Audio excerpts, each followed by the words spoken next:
President, members.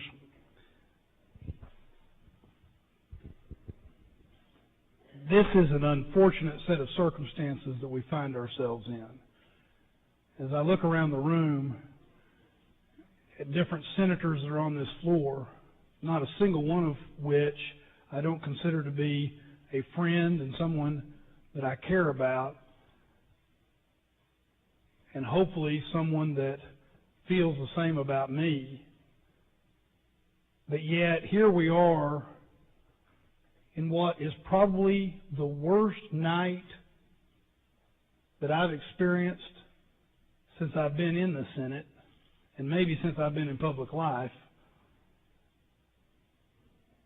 And it's now coming down to a motion to table an appeal on something related to germaneness to stop a filibuster that someone has worked all day long, and granted, it's something we all feel passionate about. It is something we all care deeply about. But I would ask you to consider where we are as we consider a motion to table on the last night of this legislative session on something this big and this important. We should not table something like this because we are faced with a ruling that is, and this is not a slight to the presiding officer, but it is a ruling on something that by definition is going to have more than one way of looking at it when you talk about germaneness. And if we're honest, intellectually honest and otherwise, we will know that. We all stood up there arguing our points, and we know that on this matter there are shades of gray. We should not be ending this important debate on a motion to table when there's that much gray. Now, what are we talking about? Senator Zaffarini just made reference to it. Senator Davis has been talking for almost 13 hours today on a bill that the caption, which has now been taken down, deals with the regulation and operation of abortions.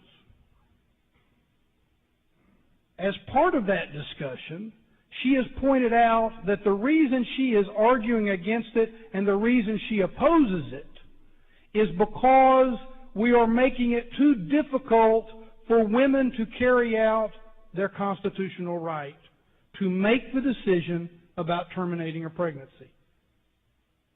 And in doing so, she's created some context for us. In the context, what she has said is that in Texas, this isn't the first bill to deal with abortions and regulation of abortions.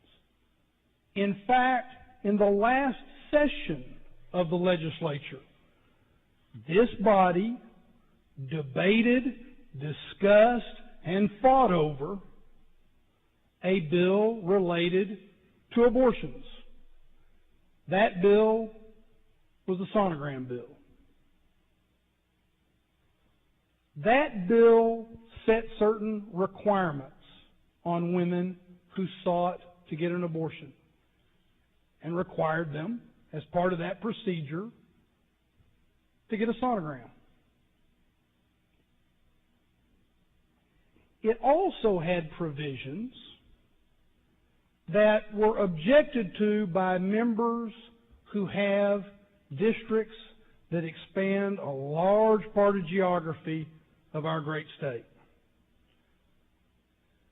And in order to make the bill palatable to some of those members, there were changes and amendments made to those procedures. Senator Davis, in arguing against SB5, was creating context by saying, if you look at, and I'll make 2 points about this, if you look at the burden we're placing on women to be able to exercise their constitutional right to determine whether or not they're going to terminate a pregnancy, you have to look at all of the requirements we place on women, not just SB5, because SB5 isn't the only requirement. And she was pointing out, in creating that context, a very germane context, she was pointing out that the requirements of the sonogram bill added to the requirements of SB5 create a great burden on women wanting to carry out their to be able to make their exercise their constitutional rights. That is germane, creating that context.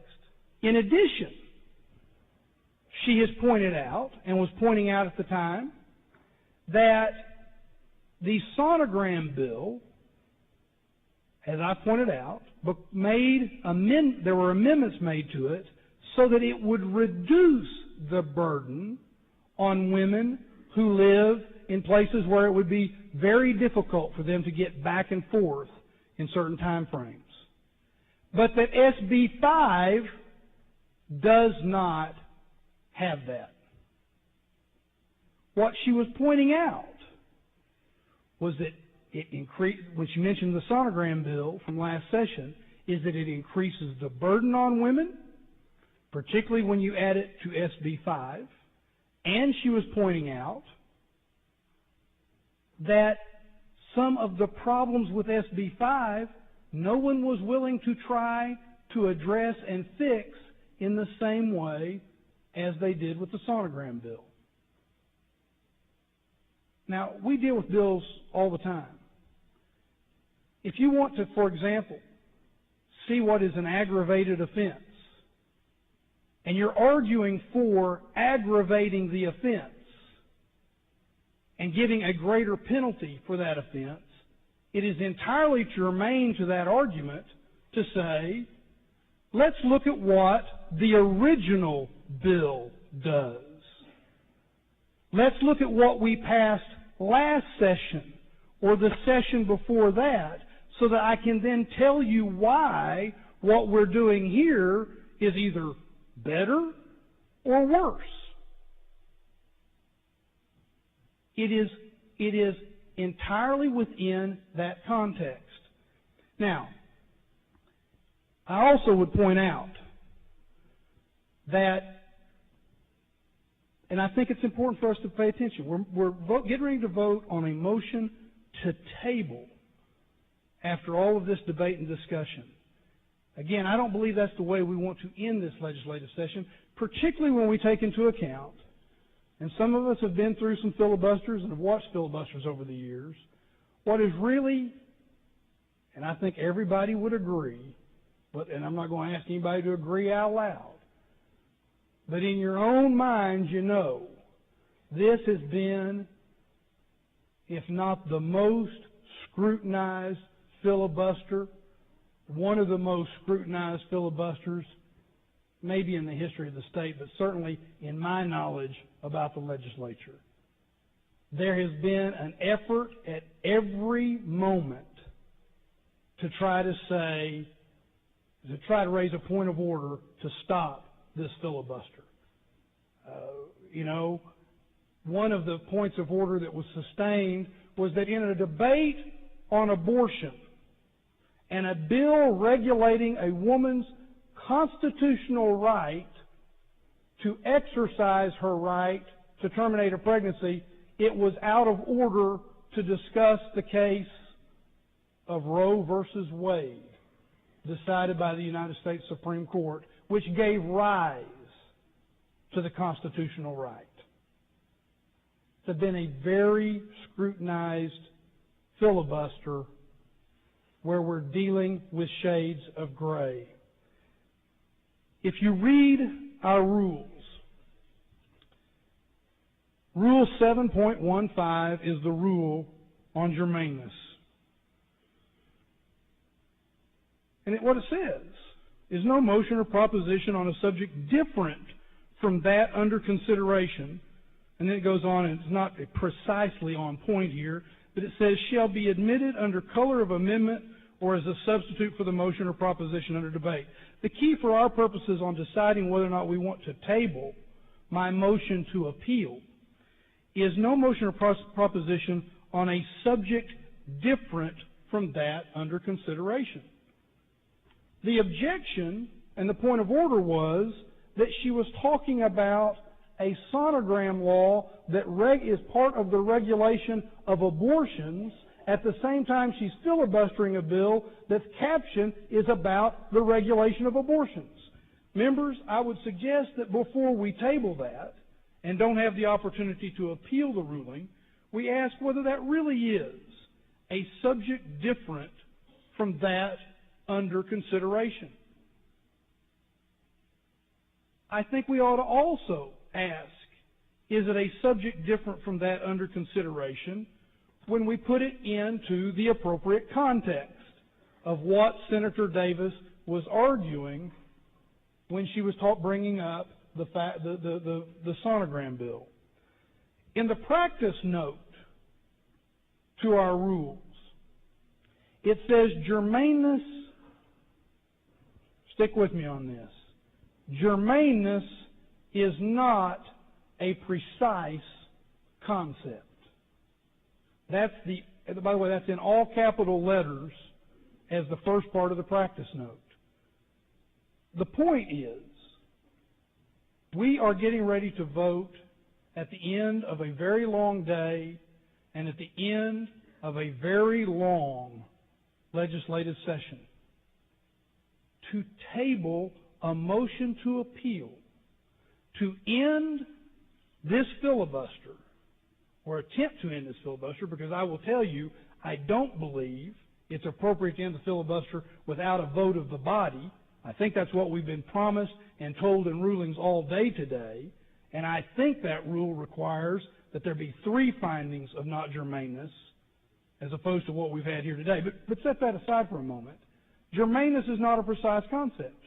Why would we, as senators in the state of Texas, end on something like a motion to table? The rule also gives us some examples on things that were held germane. Here's the text. Relating to public assistance and programs to assist needy individuals in becoming self-dependent. The amendment, which was held to be germane, authorizing maintenance payments to a divorcing spouse who lacks means of self-support. It in fact is not a precise concept, but that was something held germane with that big a difference in what the reasons were. Those held not germane, as examples, the text was recognizing May 1st, 2007 as Cold War Victory Day. The amendment was recognizing the same day as Texas Regret for Slavery Day instead.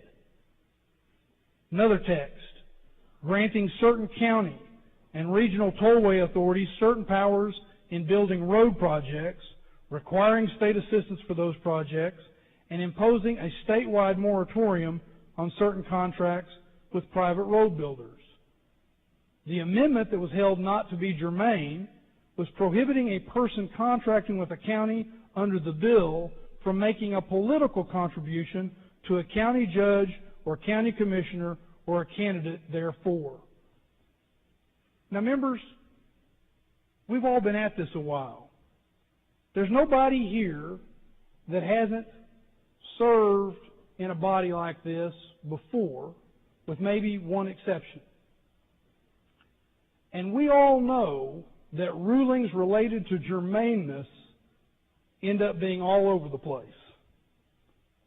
But here we are on something this big, something that we all care this much about, moving to table to avoid an appeal of the chair. I want to give another example. In the text, it indicates extending existing authority of Transportation Department and county tax assessor collectors to refuse motor vehicle registrations when the owner owes any county a fine, fee, or tax.